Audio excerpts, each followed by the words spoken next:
نبی عبادی انی انا الغفور الرحیم وان عذابی هو العذاب العلیم صدق اللہ العلی العظیم۔ رفقائے گرامی، بڑی لمبی عمر پائی ہے ایک صحابی رسول نے اور ترکی کے علاقے میں آ کر فوت ہوئے ہیں۔ انہوں نے اپنی وفات سے پہلے ایک بات ارشاد فرمائی، اور وہ بات ان کی اپنی بات نہیں تھی، وہ محمد رسول اللہ کی بات تھی۔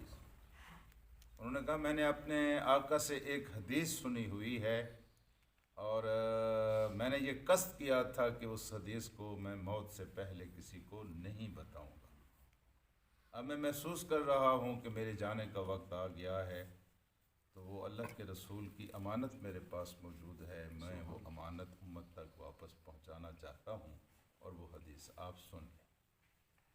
اور وہ حدیث یہ ہے کہ اللہ کے رسول صلی اللہ علیہ وسلم نے ارشاد فرمایا تھا کہ اے لوگو، اگر تم گناہ نہ کرو تو اللہ تبارک و تعالیٰ ایک اور امت کو پیدا کرے گا جو گناہ کرے گی اور اللہ تعالیٰ اس کو معاف کرے گا۔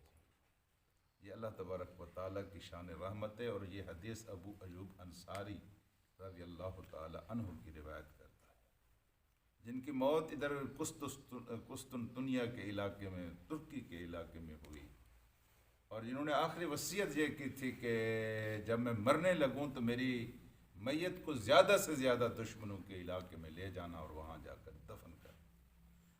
اور ان کی میت کو جب دفنایا گیا تو کہتے یہ ہیں کہ بعد میں رومی بھی وہاں آ کر ان کی جو قبر مبارک تھی جہاں موجود تھے، یہ جن کو یہاں ان کو دفنایا گیا، وہاں آ کر وہ اپنی مرادیں مانگا کرتے تھے اور دعائیں دیا کرتے تھے۔ اللہ تعالیٰ کی رحمت کی وہاں بارشیں ہوا کرتی تھیں، ان کی دعائیں وہاں قبول ہو جایا کرتی تھیں۔ یہ وہ خوش نصیب صحابی ہیں جن کو اللہ تبارک و تعالیٰ کے رسول صلی اللہ علیہ وآلہ وسلم کی پہلی میزبانی کا شرف بھی حاصل ہوا۔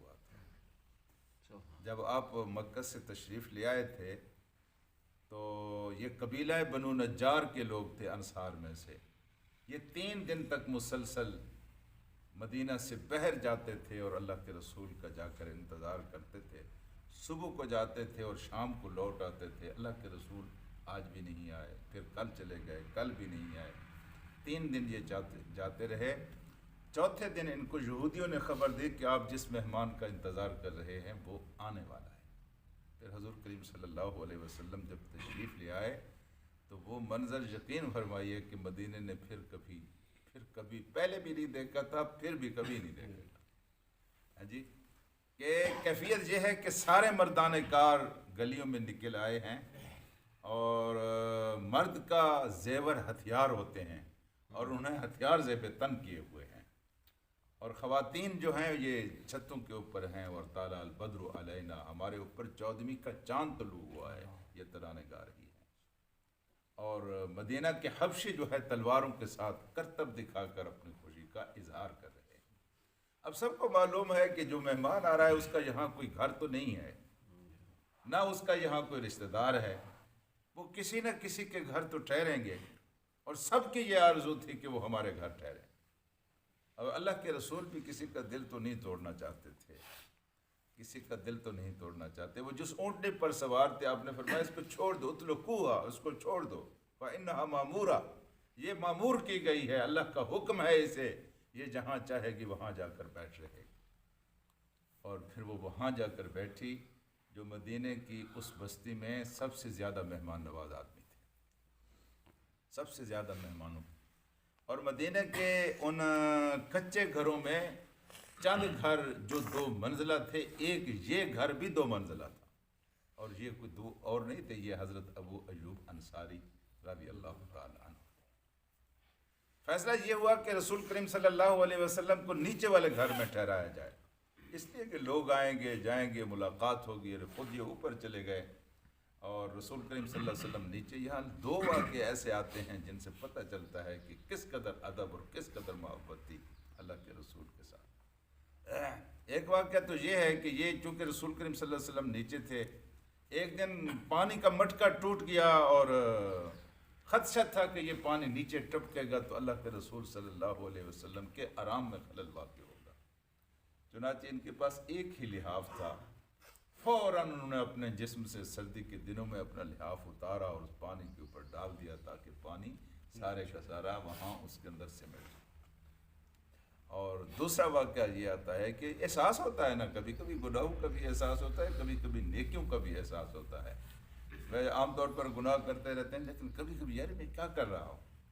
ایک دن احساس ہو گیا کہ یہ ہم کیا کر رہے ہیں یار، جہاں ہمارے پاؤں ہیں اس کے نیچے اللہ کے رسول کا سر ہے، یہ تو بے ادبی ہے، یہ تو گستاخی ہے۔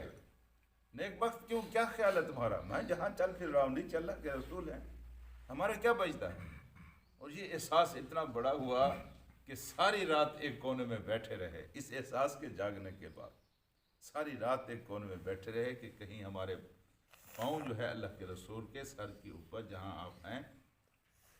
اور صبح اٹھ کر سب سے پہلے یہی درخواست کی کہ یا رسول اللہ صلی اللہ علیہ وسلم، ہم سے یہ نہیں ہو سکتا کہ آپ نیچے رہیں اور ہم اوپر رہیں، ایسا نہیں ہو، مہربانی فرمائیے آپ ہماری درخواست قبول کیجئے اور آپ اوپر تشریف لے جائیں، ہم نیچے والی منزل میں رہیں گے۔ پھر اللہ کے رسول اوپر چلے گئے، اس درخواست کو انہوں نے قبول فرمایا اور پھر یہ نیچے رہے۔ اور یہاں اللہ کے رسول کو کھانا انصار بھی دیا کرتے تھے، حضرت ابو ایوب انصاری بھی بھیجا کرتے تھے۔ کچھ کہتے ہیں کہ 7 مہینے تک اس گھر میں رہے اور کچھ کہتے ہیں کہ 1 مہینے تک اس گھر میں رہے، لیکن حضور کریم صلی اللہ علیہ وسلم کا جو بچا ہوا کھانا آتا تھا، حضرت ایوب انصاری وہاں سے کھایا کرتے تھے جہاں اللہ کے رسول کی انگلیوں کے نشان ہوا کرتے تھے۔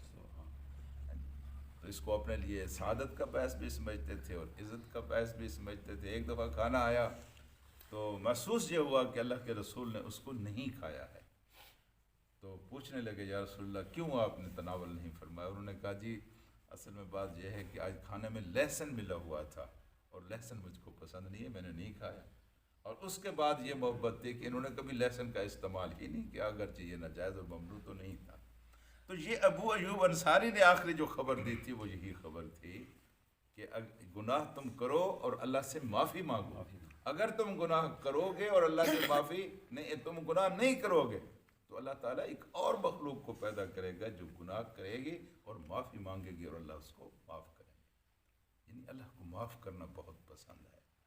بالکل یہاں بھی یہی فرما، نبی، ان کو خبر دے دو، ان کو بتا دو، جی عبادی، میرے بندوں کو بتا دو، میرے بندوں کو یہ بات بتا دو کہ انی، یہ کہ میں ان الغفور الرحیم، میں غفور بھی ہوں اور میں رحیم بھی ہوں، بہت زیادہ بخشنے والا ہوں۔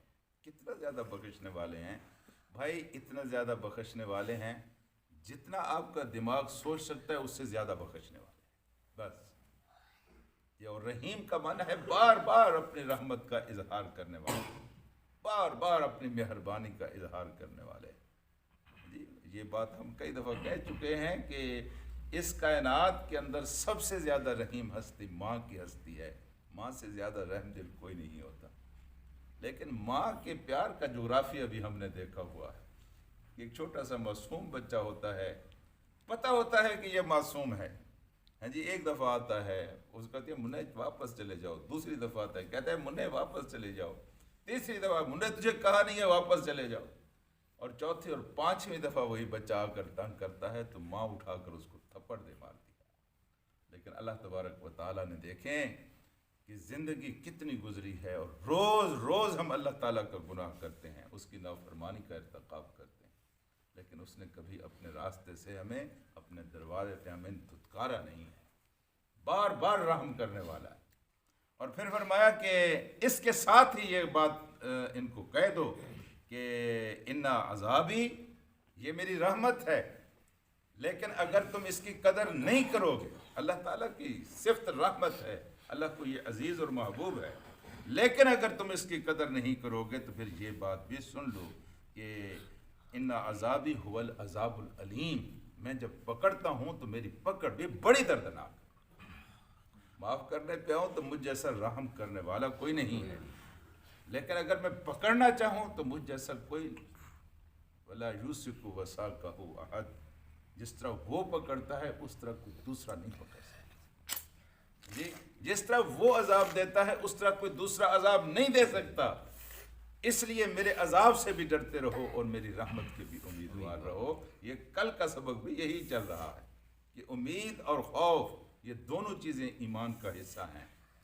ان دونوں چیزوں کے درمیان ایمان ہے. ایک چیز ختم ہو جائے ایمان ختم ہو جاتا ہے. امید بھی رہنی چاہیے لیکن اللہ کا خوف بھی رہنا چاہیے.